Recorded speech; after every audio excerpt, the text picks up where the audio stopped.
Nesse capítulo 27, vamos terminar o estudo sobre tentações. Vamos falar sobre alguns passos práticos sobre como derrotar a tentação.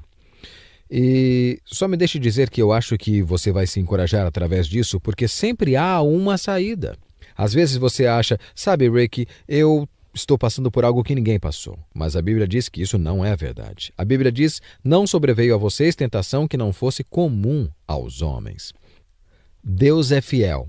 E junto com a tentação, Ele te dá uma saída para que você seja capaz de escapar. O que isso significa é que toda tentação é comum. Isso é uma boa notícia porque se a tentação é comum, o que significa que todos experimentam as mesmas tentações, o que significa que Jesus experimentou as mesmas tentações que você, devem haver soluções comuns. Em todos esses passos que você vai ver nesse capítulo, eu quero enfatizar um passo que é importante. Você não vai se dar bem sozinho. Se você pudesse, faria, mas não pode, então não vai. Sabe, todas essas tentações são persistentes na sua vida e você gostaria de mudá-las e você continua lutando mais e mais e você é pego no ciclo da derrota. Você fica tentado, então depois você cede e depois você se culpa e depois você confessa e depois você fica tentado e depois você cede e depois você se culpa e depois você confessa e você fica preso no que eu chamo de ciclo de frustração. Só há uma maneira de romper com isso, e você nunca vai acabar com isso sozinho. Deus interconectou o universo de maneira que precisamos uns dos outros, e é em comunidade que crescemos. Nós temos um programa aqui que se chama Celebrando a Recuperação. Mais de 10.000 pessoas já fizeram o Celebrando a Recuperação. E as pessoas estão se libertando de todos os tipos de tentação, pecados, estilo de vida e vícios. E a única razão disso funcionar melhor que qualquer outra coisa é que nós fazemos do jeito da Bíblia. Ou seja, a Bíblia diz em Tiago 5,16, confessem seus pecados uns aos outros e ore uns pelos outros, para que sejam curados. Repare que não está dizendo para confessar pecados a Deus. Se você quer ser perdoado, você deve confessar a Deus. Mas se você quer acabar com o vício, você deve confessar para outra pessoa. Você não precisa confessar para todo mundo, mas todo mundo precisa de uma pessoa na vida que o ama incondicionalmente. Você precisa encontrar essa pessoa, talvez um pequeno grupo. Revelando os seus sentimentos é um começo da recuperação. Uma vida com propósitos, de Rick Warren. Dia 27. Derrotando a tentação. Fuja de qualquer coisa que lhe provoque os pensamentos malignos, mas aproxime-se de qualquer coisa que o leve a querer fazer o bem. 2 Timóteo, capítulo 2, versículo 22. Lembrem-se de que as tentações que surgem na vida de vocês não são diferentes ao suportá-la. Quando forem tentados, Ele lhes mostrará uma saída, de modo que vocês não venham a ser vencidos por ela. 1 Coríntios, capítulo 10, versículo 13. Sempre há uma saída. A tentação às vezes pode parecer irresistível, impossível de reprimir, mas isso é uma mentira de Satanás. Deus prometeu jamais permitir que algo que venha de fora prevaleça sobre o que Ele colocou dentro de você. Ele não deixará que você seja tentado além de suas forças. Entretanto, você também deve fazer sua parte, praticando 4 fundamentos bíblicos para derrotar a tentação. Primeiro fundamento: redirecione sua atenção para outra coisa. Pode parecer estranho, mas em parte alguma da Bíblia você encontra instruções sobre como resistir à tentação. Somos orientados a resistir ao diabo. Tiago, capítulo 4, versículo 7. Mas isso é muito diferente, como explicarei mais adiante. Em vez disso, somos aconselhados a redirecionar nossa atenção, pois resistir a um pensamento não produz o resultado pretendido. Isso só aumenta nossa concentração na coisa errada e fortalece a sedução. Deixe-me explicar. Toda vez que você tenta bloquear um pensamento, você o implanta ainda mais fundo em sua memória. Resistindo, você na verdade o fortalece. Isso realmente ocorre com a tentação. Você não consegue derrotá-la combatendo a sensação que ela traz. Quanto mais você combate um sentimento, mais ele o consome e controla. Você o fortalece cada vez que pensa nele. Como a tentação sempre começa com um pensamento, a maneira mais rápida de neutralizar seu fascínio é desviar a atenção para outra coisa. Não combata o pensamento, apenas mude o canal de sua mente e concentre seu interesse em outra ideia. Esse é o primeiro passo para derrotar a tentação. A batalha contra o pecado é ganha ou perdida na mente. O que prende sua atenção também aprisiona você.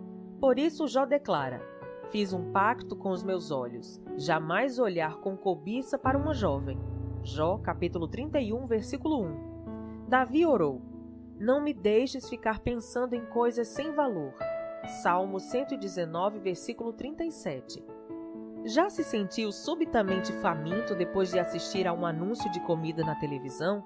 Já ouviu alguém tossir e imediatamente sentiu vontade de limpar a garganta?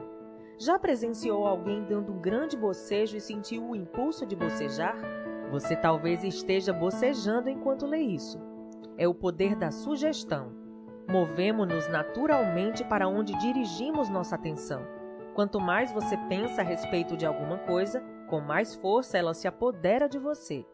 É por isso que ficar repetindo: preciso parar de comer tanto, de fumar, de me entregar ao desejo sexual ilícito, é uma estratégia contraproducente. Ela o mantém concentrado no que você não quer. É como anunciar: nunca vou fazer o que minha mãe fez. Dizendo isso, você está apenas se programando para repetir o que foi feito. As dietas em geral não são eficazes porque o mantêm pensando em comida o tempo todo. É a garantia de que você estará sempre faminto. De igual modo, o orador que fica repetindo para si mesmo: não fique nervoso, está contribuindo para manter o nervosismo. Ele deveria concentrar os pensamentos em qualquer outra coisa, exceto nas sensações.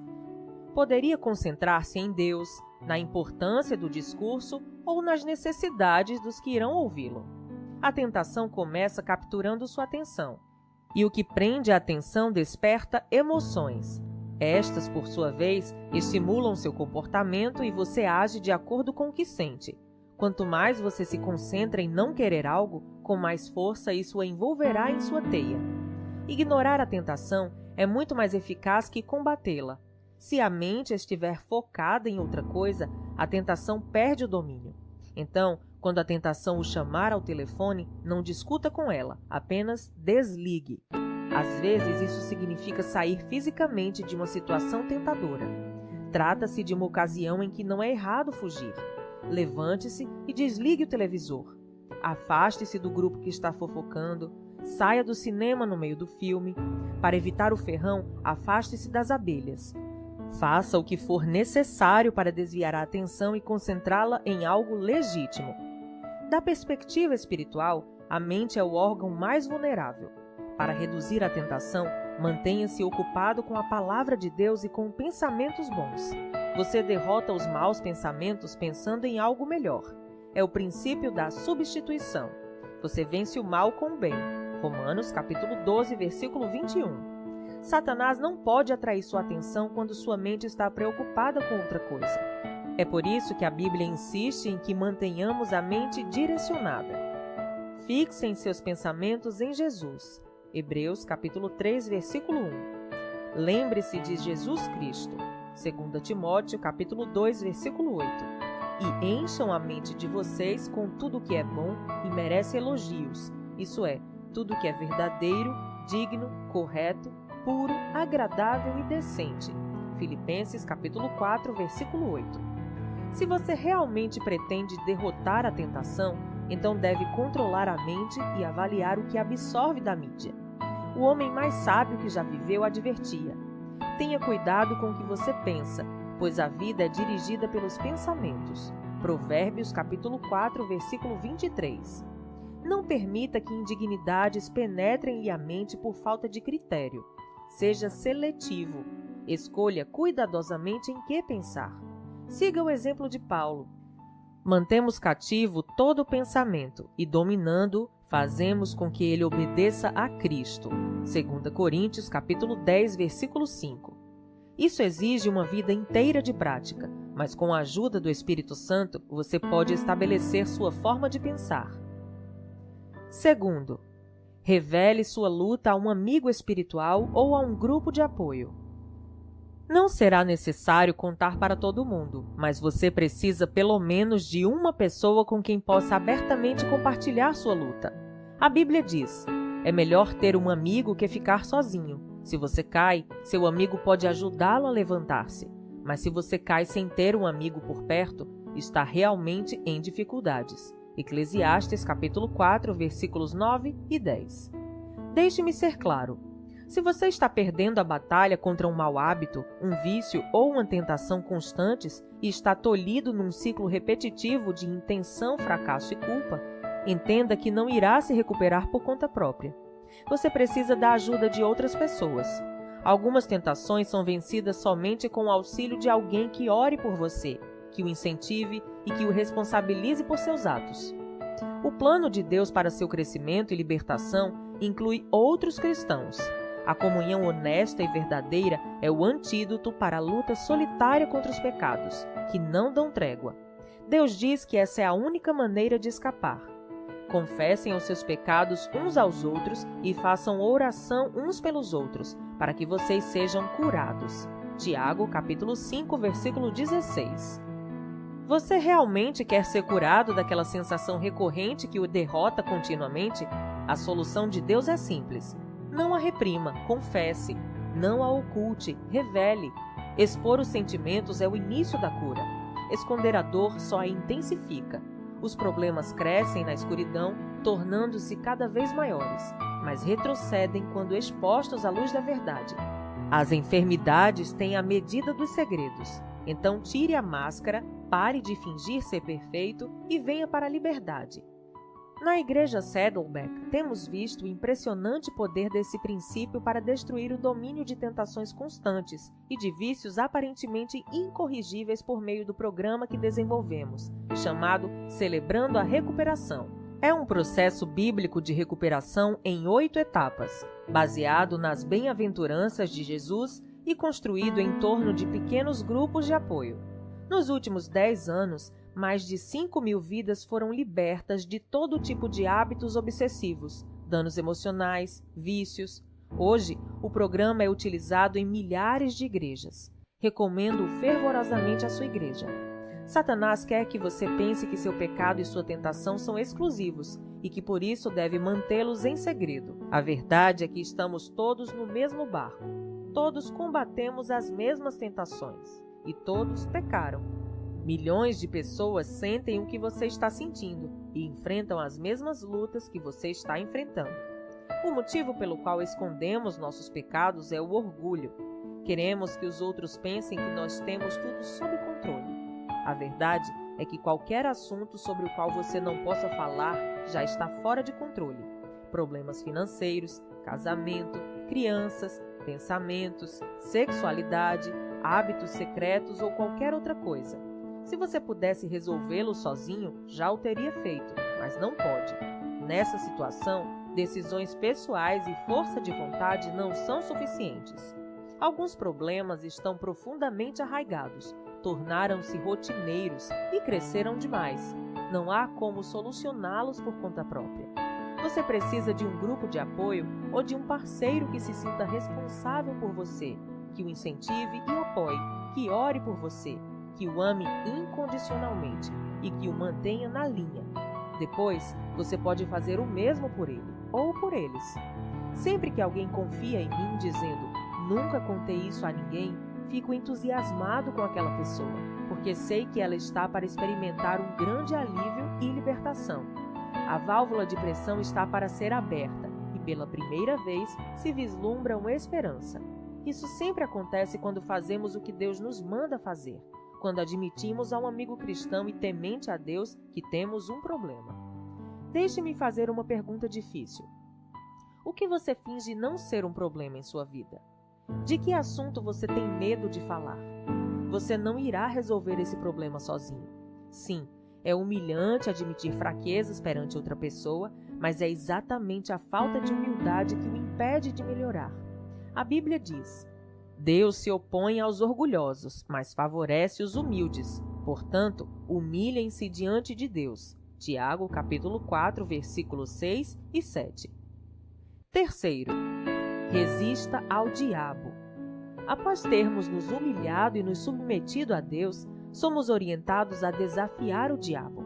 A parte final de Tiago, capítulo 4, versículo 7 diz: Resistam ao diabo e ele fugirá de vocês.